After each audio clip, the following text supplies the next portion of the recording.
क्या आपने कभी सुना है कि एक सांप जो हर रोज एक अद्भुत मणि देकर किसी की जिंदगी बदल सकता है, अचानक क्यों गुस्से में आकर मौत का कारण बन जाता है? क्या ये सिर्फ एक कहानी है या इसके पीछे छुपा है एक गहरा रहस्य? आज की इस कहानी में हम जानेंगे कि कैसे एक ब्राह्मण की गरीबी, एक सांप का चमत्कार और एक बेटे का लालच सब कुछ तबाह कर देता है। लेकिन कहानी में ऐसा क्या हुआ जिसने सबको हैरान कर दिया? रहस्य का पर्दा उठेगा, बस देखते रहिए। ये कहानी है हरिदत्त की, जो एक गरीब ब्राह्मण था। उसके पास थोड़ी सी खेती लायक जमीन थी जिस पर वो दिन रात मेहनत करता था। कड़ी मेहनत करने के बाद किसी तरह का उसका गुजारा हो जाता था, लेकिन उसकी गरीबी उसका पीछा नहीं छोड़ती थी। हर दिन की तरह एक दिन हरिदत्त खेत में काम करने के बाद जब थककर एक पेड़ के नीचे आराम कर रहा था, तभी उसे अचानक झाड़ी के पास से कुछ हलचल महसूस हुई। उसकी नजर जैसे ही उस ओर गई, तभी उसे एक सांप दिखाई दिया जो तेजी से पास वाली एक झाड़ी में चला गया। उसे देखकर हरिदत्त ने सोचा, शायद यही मेरे इस खेत का देवता है। मैंने कभी ढंग से इनकी पूजा नहीं की, इसलिए मुझे ये गरीबी के दुर्दिन देखने पड़ रहे हैं। उसी समय हरिदत्त ने एक बड़े से कटोरे में दूध लेकर आया। उसे सांप के झाड़ी के पास रखकर हाथ जोड़कर और आंखें बंद करके पूजा करने लगा। पूजा करने के बाद उसने आंखें खोली तो ये देखकर हैरान रह गया कि जिस कटोरे में दूध रखा हुआ था उसमें अब दूध नहीं है, बल्कि एक चमचमाती हुई मणि रखी थी। हरिदत्त को यह समझते देर नहीं लगी कि खेत के देवता सर्पराज ने दूध पी लिया और उन्होंने उसके बदले में ये बेशकीमती मणि आशीर्वाद के तौर पर दी है। उसे देखकर ब्राह्मण बहुत खुश हुआ। अब तो ब्राह्मण का ये हर रोज का नियम बन गया था। वो हर रोज कटोरे में दूध लेकर आता और उसे सर्पराज की पूजा करता, और सर्प कटोरे में रखा हुआ दूध पी लेता और बदले में वहां एक मणि रखी हुई मिलती। अब धीरे धीरे हरिदत्त की गरीबी खत्म हो गई। उसकी जिंदगी में सुख और समृद्धि आ गई। लेकिन कहानी यही खत्म नहीं होती। समृद्धि के साथ घर में लालच ने भी अपना पैर पसार लिया। घर में उसकी पत्नी और बेटे को यही बात पता चली। वे भी रोजाना एक मणि मिलने की बात से बड़े खुश थे। लेकिन हरिदत्त का बेटा देवदत्त अब इस चमत्कार के पीछे छुपे धन का लालच करने लगा। वो सोचने लगा, ये सर्प हर रोज झाड़ी से बाहर आकर सिर्फ एक मणि हमें देता है, जबकि इसके पास झाड़ी में तो शायद ऐसी बहुत सारी मणियां होंगी। अगर इस सांप को मार दिया जाए फिर तो सारी मणियां हमें मिल जाएंगी। हम गांव में सबसे धनी हो जाएंगे, सबसे अमीर हो जाएंगे और खूब ठाट बाट से रहेंगे। बस यही सोचकर देवदत्त अवसर की ताक में रहने लगा कि कब मौका मिले, कब सांप को मारकर सारे मणियों को हासिल करे। एक दिन की बात, हरिदत्त को कहीं बाहर जाना पड़ा।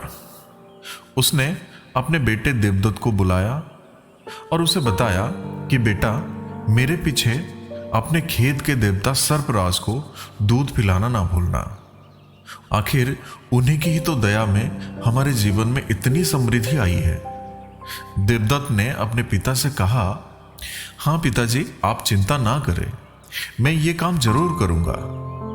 हाँ, लेकिन देवदत्त के दिमाग में तो कुछ और ही चल रहा था, और वो था लोभ और लालच। साथियों, लोभ ही पाप का मूल कारण है। एक श्लोक है, लोभं मूलं पापस्य लोभं मूलं दुःखस्य लोभात् कर्म विपत्तिश्च लोभान् मृत्युरुपस्थित। साथियों, लोभ ही पाप का मूल कारण है और लोभ ही दुख का स्रोत है। लोभ के कारण ही सारे काम बिगड़ते हैं और लोभ ही मृत्यु को समीप लाता है। साथियों, श्रीमद् भगवद गीता के अनुसार रजोगुण से उत्पन्न काम, क्रोध, मद, लोभ आदि मनोविकारों में लोभ ही सबसे प्रबल मनोविकार है, जो पापों का मूल कारण भी है। हितोपदेश नामक ग्रंथ में कहा गया है, लोभः पापस्य मूल कारणम। साथियों, लोभ शब्द का अर्थ है लालच, इच्छा, लिप्सा, चाह, आकांक्षा, लालसा आदि। व्यक्ति की भौतिक सुख साधनों का अधिक से अधिक लाभ प्राप्त करने की उस प्रबल इच्छा का नाम लोभ है, जिसे कभी तृप्त नहीं किया जा सकता। ठीक उसी प्रकार जैसे रेगिस्तान की तपती रेत को मेघों द्वारा अपार जल राशि की वृष्टि करने के बाद भी शीतल नहीं किया जा सकता, व्यक्ति की सदा सदा से अतृप्त रहने वाली लोभ वृत्ति को जितना ही संतुष्ट किया जाता है, उतना ही उसका लोभ बढ़ता जाता है। यदि गगन अपने क्रूरता और गंभीरता का प्रतीक माना जाता है, तो असंख्य सरिताओं के द्वारा लाई गई अपार जल राशि को अपने में समेटने के बाद भी न तृप्त होने वाला समुद्र लोभ का प्रतीक है। निर्धन व्यक्ति तो वो नहीं जो गरीब और कमजोर है, पर निर्धन वे व्यक्ति हैं जो अधिक से अधिक प्राप्त करने के लोभ से ग्रस्त होने के कारण संतोष नहीं कर सकते हैं। अधिक से अधिक प्राप्त करने की ललक व्यक्ति के मन मस्तिष्क को विकृत करती हुई उसकी बुद्धि और विवेक को नष्ट कर देती है। बोधहीनता होने से व्यक्ति का धर्म नष्ट हो जाता है, और धर्म के नष्ट हो जाने से व्यक्ति अनर्थ करने लगता है।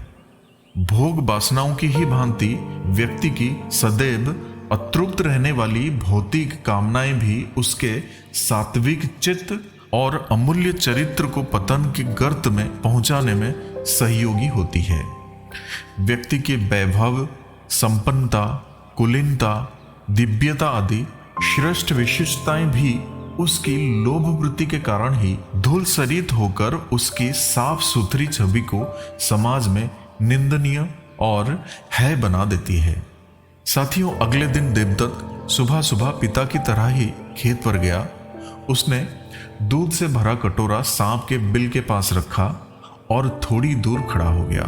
उसके हाथ में एक लाठी थी। जैसे ही सांप झाड़ी से बाहर आया और वो दूध पीने लगा, देवदत्त ने लाठी उठाई और जोर से उसके सिर पर दे मारा। सांप ने दर्द से तड़पते हुए देवदत्त की ओर देखा और गुस्से से भरा हुआ वो देवदत्त पर झपटा और उसे डस लिया। कुछ ही पलों में देवदत्त जमीन पर गिर पड़ा। फिर वो सांप झट से अपनी झाड़ी में चला गया। अब जब गांव वालों को इस बात का पता चला तो वो दौड़े दौड़े आए, लेकिन तब तक बहुत देर हो चुकी थी। देवदत्त का लालच उसकी मौत का कारण बन गया था। हरिदत्त के बाहर जाने की बात तो सबको पता ही थी, इसलिए गांव वालों ने मिलकर देवदत्त का अंतिम संस्कार भी कर दिया। कुछ समय बाद हरिदत्त घर लौटा तो उसे सारी घटना पता चली। बेटे की मौत का कारण सुना तो उसका दिल टूट गया। उसे अपने बेटे के लालच पर गहरा अफसोस हुआ। उसकी मृत्यु का गहरा दुख तो था ही, साथ ही खेत के देवता सर्पराज के नाराज होने का डर भी था। अब तो सर्पराज ने भी उसे मुंह मोड़ लिया था। अगले दिन वो सांप की बिल के पास गया। वहां दूध से भरा कटोरा रखकर सांप से क्षमा मांगने लगा।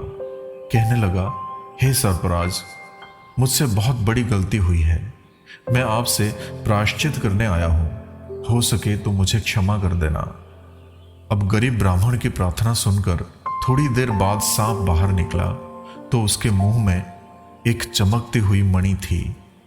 उसने वो मणि किसान को दी और कहा, देखो ब्राह्मण, मैंने तुम्हारी गरीबी देखकर तुम्हें मणियां देनी शुरू की थी, जिससे तुम्हारे जीवन में खुशहाली आए, और तुम भी मुझे खेत के रक्षक देवता समझकर ही श्रद्धा से मेरी पूजा करते थे। लेकिन अब ना तो तुम्हारा वो भाव रहा और ना ही मेरा वो भाव बचा है। वैसे भी ना तो तुम अपने बेटे की मृत्यु का घाव भुला सकते हो और ना मैं अपने सिर पर पड़ी लाठी की चोट को भुला सकता हूं। इसलिए अब तुम यहां कभी मत आना। ये आखिरी मणि है जो मैं तुम्हें दे रहा हूं। ये कहकर सांप वहां से गायब हो गया। अब हरिदत्त दुखी मन से वापस लौट आया। बेटे की मृत्यु के साथ साथ अब एक और बड़ा घाव भी उसके जीवन में हो गया था, जिसका दर्द वो कभी अपने जीवन में भुला नहीं पाया। अब उसके जीवन में केवल पछतावा और पीड़ा रह गई थी। साथियों, आज तो समय हो चुका है आज के हेल्थ टिप्स। साथियों, स्वस्थ रहने के लिए अपने डेली लाइफ में कुछ बातों का जरूर ध्यान दें। रोजाना व्यायाम करें। आप चलना, खेलना, योग करना या दौड़ना जैसी गतिविधियां कर सकते हैं। संतुलित आहार लें। इनमें फल, सब्जियां और साबुत अनाज शामिल होने चाहिए। रोजाना कम से कम 6 से 8 घंटे की नींद लें। रात का खाना 7 बजे तक खाएं और हल्का फुल्का हो। शक्कर और नमक का सेवन कम से कम करें। तांबे के बर्तन में पानी पिएं। इससे पाचन तंत्र में सुधार होता है और लीवर की सेहत दुरुस्त रहती है। और याद रहें, प्रकृति के करीब रहने का समय जरूर निकालें। साथियों, अगर ये कहानी आपको अच्छी लगी हो तो इसे लाइक और शेयर जरूर करें और हमारे चैनल को सब्सक्राइब करना ना भूलें, ताकि हम और भी ऐसी रोमांचक और शिक्षाप्रद कहानियां आपके लिए ला सकें। तो फिर मिलेंगे साथियों अगले कहानी के साथ। तब तक के लिए अपना ख्याल रखना और हमेशा हंसते मुस्कुराते हुए रहना।